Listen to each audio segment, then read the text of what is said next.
Hi everyone. This is the voice behind the noise. And I am Myron.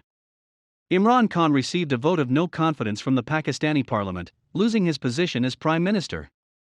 A vote on a new prime minister has already come out. Pakistan's parliament has elected Shehbaz Sharif as the country's new prime minister following the weekend removal of Imran Khan in a vote of no confidence.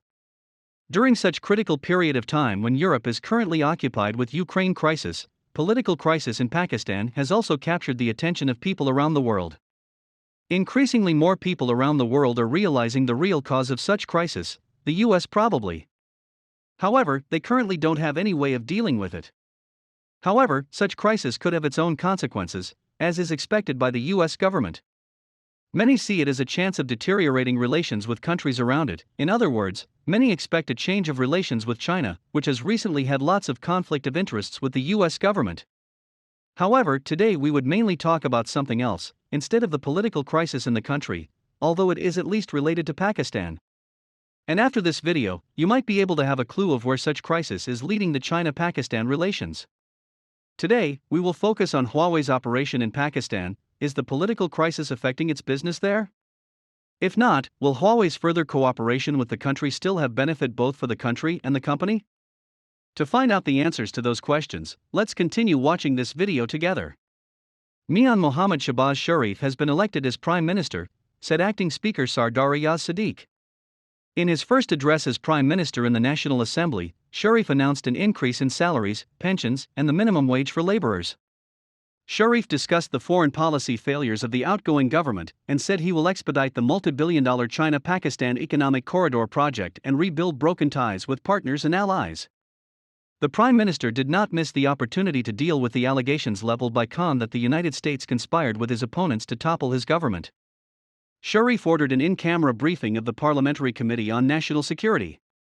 Senior civil and military officials, including Pakistan's foreign ambassador in Washington, will also attend the meeting.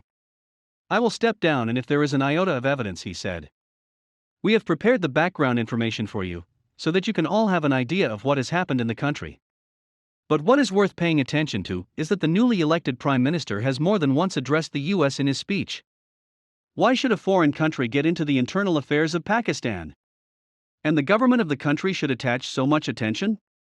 The answer is simple and clear. However, what interests us the most is Huawei's operation in the country under such circumstances. Is it functioning well? Let's find out. We can actually see the answer in the Prime Minister's words, which have shown great willingness to cooperate with China. The result is the same with the Chinese company, Huawei. Huawei is the first to make breakthroughs in 5G technology, but under the pressure of the United States, it has also made the development much harder for Huawei. In recent days, the situation has become even easier for the company, and the China-Pakistan relations have come to a critical moment. As is said by the Prime Minister, they will fully support Huawei. We all know that when Huawei in my country changed from a supplier of cheap mobile phones to a 5G solution provider and launched the world's most advanced technology, the attitude of some countries towards Huawei also changed. The United States, as a big country, does not recognize Huawei's achievements and instead prevents some technology companies and countries from cooperating with Huawei on a global scale. In the recent period, the United Kingdom also suddenly suspended cooperation with Huawei. Recently, there is another good partner of China who has spoken out for China and is even willing to have further cooperation with Huawei, and this country is Pakistan. And the president's also shown that they are doing their best to promote Huawei's operation there. After all, with their participation, the development of Chinese enterprises can be smoother. We all know that China and Pakistan have good relations and have close cooperation in infrastructure, and these are the witnesses of friendship between the two countries. What's more, there are more specific achievements in Pakistan for Huawei. CMPAC Pakistan and Huawei have completed the industry's first field deployment of 10+ km long-reach E-band recently in Rawalpindi, proving that the technology is ready for broad commercial deployment. Operators in Pakistan have struggled with the nation's low fiber coverage for years and so are turning to E-band as an alternative for large-capacity aggregation links. The high-band nature of E-band makes transmission distance a key factor to consider when scaling up deployment. This joint test proved that an E-band solution is suitable to cover long-distance scenarios. Huawei's integrated high-gain E-band solution was built using Compact's commercial standards for SDB links.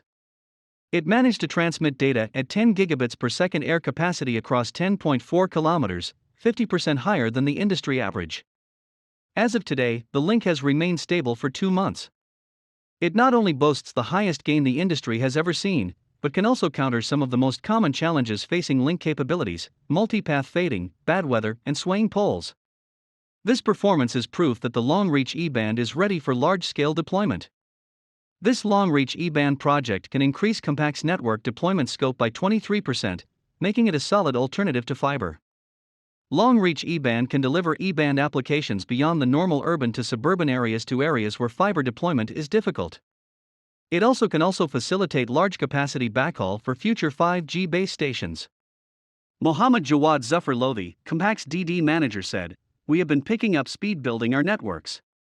E-band builds networks with optimal TCO and shortest TTM, and the over 10 km transmission distance will help us build networks further." Perry Yang, president of Huawei's microwave product line, also commented, "Long-reach E-band is an important direction for continuous innovation. It is projects like this that let us offer simplified, large bandwidth, and easy-to-deploy microwave solutions to help our customers build leading networks and secure business success." Today, many countries like Pakistan choose Huawei, and only a small number of Western countries in the world choose to sacrifice their own interests to follow in the footsteps of the United States. We believe that China should devote time and energy to countries that cooperate with China and help them improve their economic conditions to achieve a win-win situation. It is also beneficial to China to enhance the economic level of these countries. Because in this way, the benefits of cooperation will become greater, and the losses China has incurred in other unfriendly countries will be compensated. So what's your opinion on this matter? Okay, that's all for today. See you in the next video.